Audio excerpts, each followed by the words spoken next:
अस्सलाम वालेकुम। आप देख रहे हैं फुज़ैल जतोई यूट्यूब चैनल और मैं आपको अपने नए व्लॉग में खुशामदीद कहता हूँ।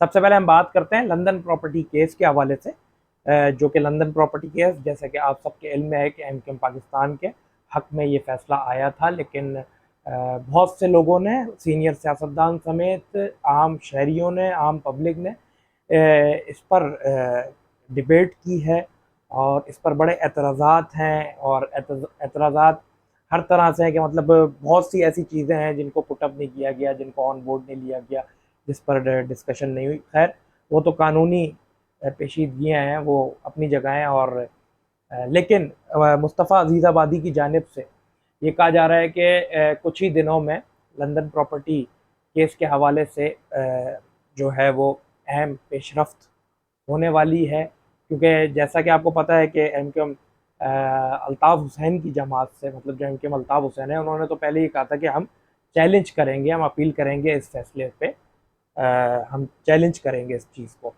लेकिन अब ये कहा जा रहा है कि शवाहिद के साथ गुज़िश्ता एक हफ़्ते में अल्ताफ़ हुसैन साहब प्रेस कॉन्फ्रेंस करेंगे और सारी चीज़ें आवाम के सामने लाएंगे और शवाहिद के साथ वो पूरी एक डिटेल्ड प्रेस कॉन्फ्रेंस करेंगे और सारे शवाहिद, सारे सबूतों के साथ वो आवाम के सामने हर एक चीज़ रखेंगे। ये मुस्तफ़ा अज़ीज़ाबादी जो कि कन्वीनियर हैं एमक्यूएम लंदन के, उनकी जानिब से कहा गया है। अब जो पेचीदगियाँ हैं, जो आम शहरी और जो सहाफ़ी हैं वो बात कर रहे हैं और जो पेचीदगियाँ हैं, लेकिन अभी की जो ये ख़बर है वो ये है कि एक हफ़्ते के दौरान ही अल्ताफ़ हुसैन की जानिब से एक प्रेस कॉन्फ्रेंस होगी लंदन प्रॉपर्टी केस के फ़ैसले के हवाले से और सारे सबूत, सारे शवाहिद के साथ ये सारा अवाम के सामने हर एक चीज़ रखी जाएगी। आगे हम बात करते हैं कि जैसा कि आपको पता है कि उड़ती उड़ाई जो ख़बरें आ रही हैं पेट्रोल की कीमतों के हवाले से, और पेट्रोल जो मौजूदा हुकूमत है वो बढ़ाए पे बढ़ाई जा रही है। 5 रुपये कम करती है, लॉलीपॉप देती है आवाम को, फिर 20 रुपये अचानक से बढ़ा देती है। और हमें ये बाखबर ज़राए के मुताबिक ये पता चल रहा है कि कुछ ही दिनों में 300 तक पेट्रोल पहुँचेगा और ये बहुत बुरी खबर है आम शहरियों के लिए, आम आवाम के लिए, कि 300 रुपये फ़ी लीटर तक पेट्रोल जाएगा। और जिस तरह की महंगाई हो गई है कि आम शहरी जिनके पास एक बाइक है वो भी अब किस तरह से पेट्रोल को अफोर्ड करेंगे, ये बहुत एक अहम सवाल है। और बहुत परेशानी है, बहुत बहरान है मुल्क में और मौजूदा हुकूमत आम शहरियों का जो सब्र है वो सब्र का पैमाना लबरेज़ करती हुई हमें नज़र आ रही है। और आवाम को आवाम नहीं समझा जा रहा, बल्कि ऐसा लग रहा है कोई बेजान चीज़ें और क्या कोई जानवर समझा जा रहा है कि उनके उनके ऊपर इस तरह का उनका सब्र का इम्तिहान लिया जा रहा है। आगे बात करते हैं उससे पहले कि हामिद मीर, जो कि जिनके लिए यूथ ही, मतलब पीटीआई के जो कारकुन हैं, तहरीक इंसाफ के जो लोग हैं, वो उनको लिफाफा सहाफ़ी कहते हुए नज़र आते हैं। हामिद मीर हो गए और सलीम साफ़ी साहब, इन दो सहाफ़ियों को तो ऐसा है कि जैसे चुभते हैं उनकी आंखों में ये दो सहाफ़ी, क्योंकि ये वो सहाफ़ी हैं जो हक़ और सच हमें बोलते हुए नज़र आते हैं और बड़े बड़े चैलेंजेस का सामना करते हुए हमें नज़र आते हैं, और नहीं सोचते कि बाद में इसके कॉन्सिक्वेंसेस हमें क्या देखने पड़ेंगे, लेकिन जो होता है और हक़ और सच की साफ साफ करते हुए नज़र आते हैं। एक क्लिप हामिद मीर साहब का बड़ा वायरल है, उसमें हामिद मीर साहब ने कहा है कि मार्च 2019 के बाद से इमरान खान पर इसराइल को कबूल करने के लिए बहुत दबाव था, लेकिन इमरान खान साहब ने इस चीज़ को कुछ भी, एड़ी चोटी का लोगों ने जोर लगा लिया और कुव्वतों ने जोर लगा लिया, लेकिन इमरान खान ने उस सारे चैलेंजेस का सामना किया और इसराइल को आखिरी वक्त तक कबूल नहीं किया, और उसका क्रेडिट इमरान खान को जाता है। ये हामिद मीर साहब के अल्फाज हैं जो कि क्लिप वायरल है और वही तहरीक इंसाफ के कारकुनान उस क्लिप को चला रहे हैं। तो मेरी एक एक कारकुन है और मोस्ट एक्टिव है, उनसे मेरी बात हुई, मैंने बोला ये तो लिफाफा सहाफ़ी थे, तो उन्होंने कहा कि ये ना देखो कि कौन कह रहा है, ये देखो कि क्या कह रहा है। मतलब हम लोग ऐसे हो चुके हैं कि हमें अगर अपनी मर्जी की कहीं से बात मिल जाती है तो हम लोग सारा सब कुछ भूल जाते हैं और वो एक बात पकड़ लेते हैं। अब भी तो लिफाफा आप क्यों मान रहे हो उसकी बात? आप तो बोलते हैं कि इनके पास कोई ज़राए नहीं है और ये गद्दार है और इस तरह की बातें इंसाफियों के खिलाफ की जाती है, तो उन्होंने आपके लीडर के हक में क्या बोल दिया या जो भी बोला, सच बोला हो या झूठ बोला हो, आप शेयर तो करते हुए हमें नजर आ रहे हैं।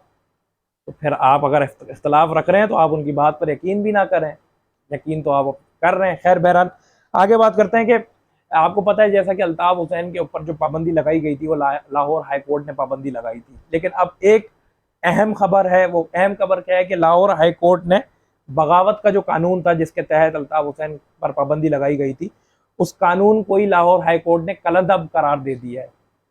ये एक अहम खबर है जिसके सबब ट्विटर पर जो है वो एमकेएम लंदन की जानिब से, उनके कारकुनान की जानिब से खुशी मनाई जा रही है इस बात पर, क्योंकि जो मुअज़्ज़िज़ अदलिया है उसका कहना है कि इस कानून को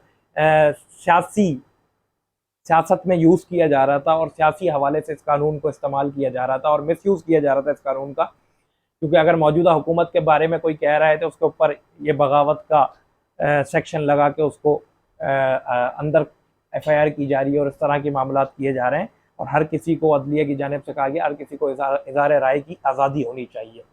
हम भी तो हमेशा यही कहते हैं कि आज़ादी सहाफ़त पर हमले हो रहे हैं, इज़हार राय की आज़ादी होनी चाहिए। हम भी यही मुतालबा हर व्लॉग में करते हुए नज़र आते हैं मुक़्तदर हलकों से, मुक़्तदर क़ुव्वतों से। तो अभी जो अहम खबर है वो ये है कि लाहौर हाई कोर्ट ने बगावत का जो कानून था उसको कलअदम करार दे दिया है और कानून 124 सेक्शन ए की खिलाफ वर्जी है, अदलिया की जानिब से कहा गया है। और जिसके लिए हसन भट्ट हैं, एमकेएम लंदन के मोस्ट एक्टिव हैं, सोशल मीडिया टूल्स पर एक्टिव रहते हैं, उन्होंने हामिद मीर को मुखातिब करते हुए कहा है कि अब जियो न्यूज़ पर कब आ रहा है अल्ताफ हुसैन का इंटरव्यू, और इस तरह का उन्होंने ट्वीट किया है। तो उस कानून को ही जब कलअदम करार दे दिया है तो उस कानून पर जितने फैसले हुए हैं उन फैसलों को भी लाजमी सी बात है कि वो भी कलअदम होंगे और वो फैसले फिर ख़त्म होने चाहिए जो फैसले किए गए हैं। एक और मैं बात करता चलूँ अल्ताफ हुसैन के हवाले से। अल्ताफ हुसैन साहब और एमकेएम लंदन के ऑफिशियल पेजेस पर ये मुतालबात किए जा रहे हैं कि जस्टिस जो हैं गुलजार, जस्टिस गुलजार के 100 मोटो पर सैकड़ों ख़ानदान बेघर हो गए। और वो जस्टिस गुलजार का जो 100 मोटो था वो नस्ला टावर के लिए था और नस्ला टावर को जिस तरह से मिसमार किया गया उस पर अल्ताफ हुसैन और एमकेएम का जो एमकेएम लंदन का ये मौक़िफ़ आ रहा है कि जब हर किसी को अपील का हक है तो इस 100 मोटो का भी, हर 100 मोटो का जब अपील का हक हर किसी को ये दिया जा रहा है तो इस 100 मोटो का भी हक देना चाहिए और नस्ला टावर के जितने मुतासिर लोग हैं उनको अपील का हक दिया जाए और उसके इस केस को दोबारा देखा जाए और नस्ला टावर जो है उसके जितने लोग जो बेघर हो गए, क्योंकि मैं तो उस दौरान जो था वो रिपोर्टिंग पे था और मैंने तो ग्राउंड रियलिटी देखी है कि अच्छे और पढ़े लिखे लोग सर पकड़कर जिस तरह से बैठे हुए थे। क्योंकि आपने एक घर खरीदा है, बड़ी मुश्किलों से आजकल के दौर में ना लोग अपनी छत बनाते हैं इस महंगाई के और इस नफ्सा नफसी के दौर में। और एक दिन बाद आपको पता चल जाए कि मैंने जो जगह खरीदी है करोड़ों रुपए की, वो जगह तो कल मिसमार हो जाएगी। आप कितने सदमे में आ जाएंगे, पता नहीं कितने लोगों को हार्ट अटैक हुआ, कितने लोग ज़ारों कतार रो रहे थे, कितनी माएँ बहनें हमारी रो रही थी। मैं तो ग्राउंड रियलिटी पे बात कर रहा हूँ, मैंने तो खुद कवरेज की है और मैंने ये चीज़ें देखी हैं कि किस तरीके का क़यामत का मंजर था। तो अब आवाज़ देखें कहाँ से उठ रही है, आवाज़ उठ रही है एमकेएम लंदन से और अल्ताफ हुसैन की आवाज़ उठ रही है कि जस्टिस गुलजार के 100 मोटो पर भी अपील की जाए और नस्ला टावर के जो मुतासरीन हैं उनको इंसाफ फराहम किया जाए। और ऐसी तो बहुत सी जगहें हैं कराची की जो कि गैर कानूनी तामीरात हैं, गैर कानूनी तजावुज़ात हैं और कब्ज़े कौन करता है ये सबको पता है।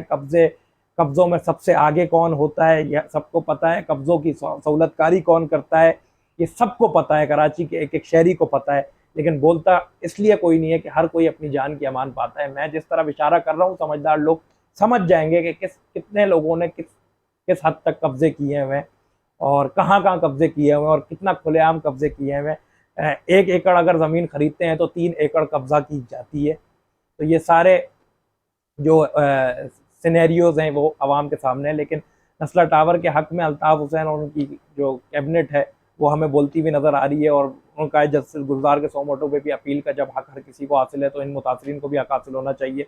या तो बिल्डर के ख़िलाफ़ कार्रवाई करके इनको पैसे दिए जाएँ वापस। बिल्डर तो खैर भाग गया, उसका क्या गया, उसने तो कमाना था, उसने कमा लिया। बिल्डर के खिलाफ कानूनी कार्रवाई हुई जाए, बिल्डर नुकसान भरे मुतासरीन का, या तो फिर इनको इंसाफ फराहम किया जाए। ये दो सूरतें आ रही हैं। आगे बात करते हैं, जैसा कि अब बात हो गई इमरान खान पर, लाहौर हाई कोर्ट की बगावत पर, जस्टिस गुलजार पर हो गई, मुस्तफ़ा अजीज़ाबादी मतलब लंदन प्रॉपर्टी केस के हवाले से बात हो गई। अब एक प्रोपोगंडा चल रहा है, आपने भी देखा होगा, जेडीसी नामवर ऑर्गेनाइजेशन है जो इंसानियत की खिदमत करने में हमें पेश पेश नज़र आती है। और इस ऑर्गेनाइजेशन की खूबसूरती यह है कि ये बिला तफरीक काम करते हैं, ना ये किसी का मज़हब पूछते हैं, ना ये किसी की ज़बान पूछते हैं। काम करते हैं, फौकियत देते हैं तो सिर्फ इंसानियत को फौकियत देते हैं। इनके खिलाफ एक प्रोपेगंडा चल रहा है, और प्रोपेगंडा जो है, एक फतवा जारी किया गया है। वो फतवा बनोरी टाउन का बताया जा रहा है। देवबंद मसलक की जो है बनोरी टाउन एक बहुत बड़ा दारुल उलूम है। फतवा यह है कि शियाओं को ज़कात देना जायज़ नहीं है। जेडीसी शियाओं का इदारा है और इनको ज़कात देना जायज़ नहीं है, और इस तरह के मामला हैं। वो आपने भी देखा होगा, और एक पोस्ट चल रही है जिस पर ज़फ़र अब्बास की तस्वीर पे भी क्रॉस का निशान है, और boycott Zafar Abbas, boycott JDC के टैगलाइंस जो हैं वो चल रही है। ज़फ़र अब्बास जो काम कर रहा है, ये काम उस पर फ़र्ज़ है। ये काम तो रियासत का है, ये काम तो हुकूमत का है जो वो काम कर रहा है।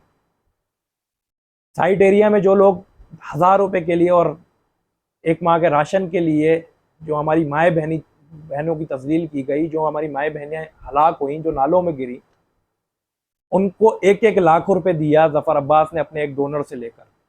ये काम तो हुकूमत का था। कितने मिनिस्टर पहुंच गए उन लवाहिकीन के पास, कितने हुकूमती नुमाइंदे वहां पहुंच गए, कितनी उनकी इमदाद कर दी, कितनी मदद हो गई।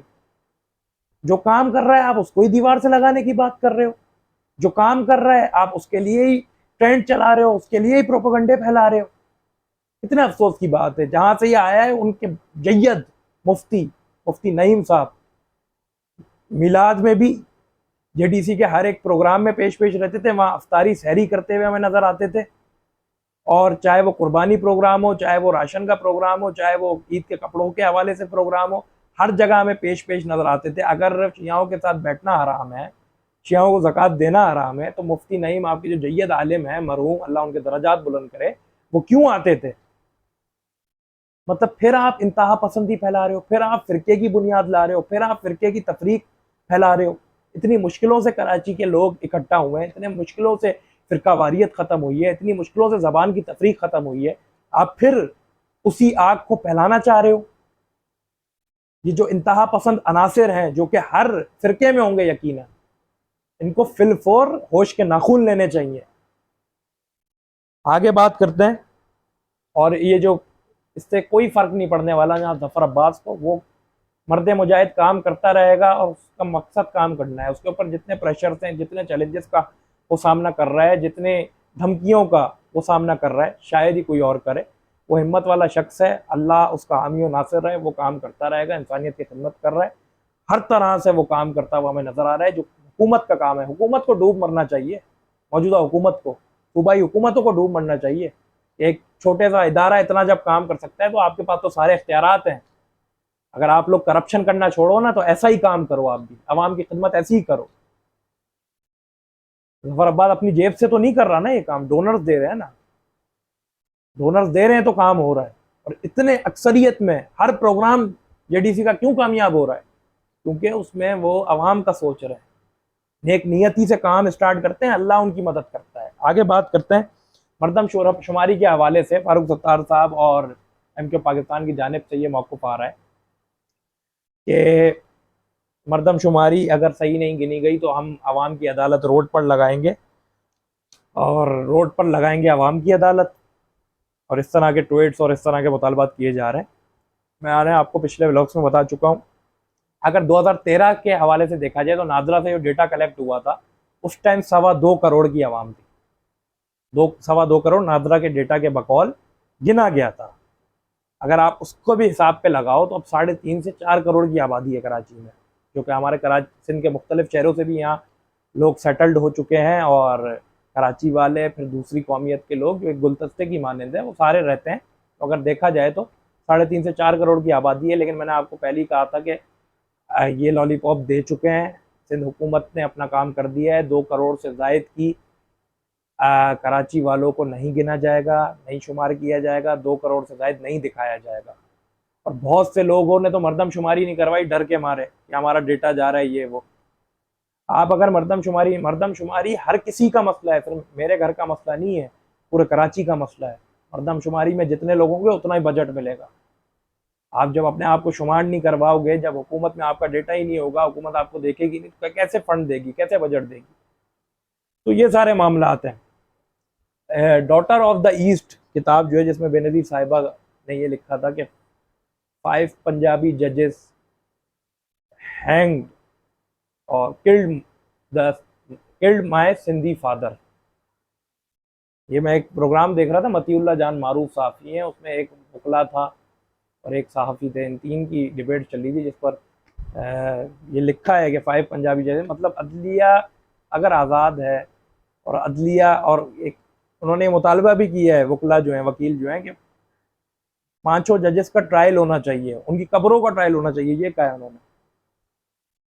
मतलब क्यों प्रेशर में आकर गलत फैसले सुना दिए जाते हैं? क्यों हमारी अदलिया आज़ाद नहीं है, चाकर भी आज़ाद नहीं है? क्यों हमारी सहाफ़त को आज़ाद नहीं रखा जाता? क्यों हमारी डेमोक्रेसी, जमहूरियत को आज़ादी राय का हक क्यों हासिल नहीं है?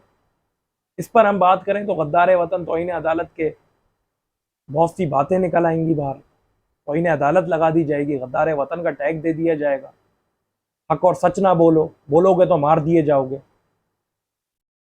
लोग हर कोई ना अपने लिए जीता है। खुदा की कसम खा रहा हूँ, खुदा की कसम, मेरी ख्वाहिश है ये कि मैं अगर मरूं तो दूसरों के हक के लिए, मतलब दूसरों की आवाज़ बुलंद करते करते मैं इस दुनिया से चला जाऊं। इससे अगर मैं दूसरों की आवाज़ बुलंद करते करते मारा जाऊंगा ना, समझे यही मेरी कामयाबी है। ताकि मैं रोज़े महशर अपने खुदा से ये ज़रूर कहूँगा कि या अल्लाह, तूने मुझे समझ ज़रूर दी थी और मैंने तेरे इंसानियत के लिए आवाज़ बुलंद की थी, तेरे लोगों को मैंने अवेयर किया था, तेरे लोगों को हक और बातिल का फ़र्क मैंने बताने की कोशिश ज़रूर की। बहुत से प्रेशर हम पर भी होते हैं। मैं तो बहुत एक छोटा सा सहाफ़ी हूँ, छोटा सा। हमारे इतने बड़े सीनियर सहाफ़ी हैं जिनको धमकियाँ मिलती हैं, लेकिन वो साबित कदम होकर खड़े होते हैं। मैं तो एक छोटा सा हूँ, मुझ पर बहुत से प्रेशर्स होते हैं, बहुत सी धमकियों के हम रोज़ फेस करते हैं मामला, लेकिन हम पीछे नहीं हटते, क्योंकि हम सहाफ़त इबादत समझ कर करते हैं। हमें नहीं चाहिए ये बंगले, हमें नहीं चाहिए ये जायदादें, हमें नहीं चाहिए लग्जरी लाइफ स्टाइल, लेकिन हमारी किसी एक खबर से या हमारी एक किसी रिपोर्ट से किसी ज़रूरतमंद का काम हो जाए, किसी का मसला हल हो जाए, ये खिदमत करना चाहते हैं। ताकि वो जो सारी ज़िंदगी हमें दुआएं देगा ना, तो फिर अल्लाह हमें भी कभी रुसवा नहीं करेगा। ये ईमान है हमारा। तो आज के व्लॉग में इतना ही था। अपना बहुत सारा ख्याल रखिए। किसी दूसरे व्लॉग में आपसे मुलाकात होगी। कमेंट सेक्शन में अपनी राय ज़रूर दीजिएगा। अल्लाह ने के बाद।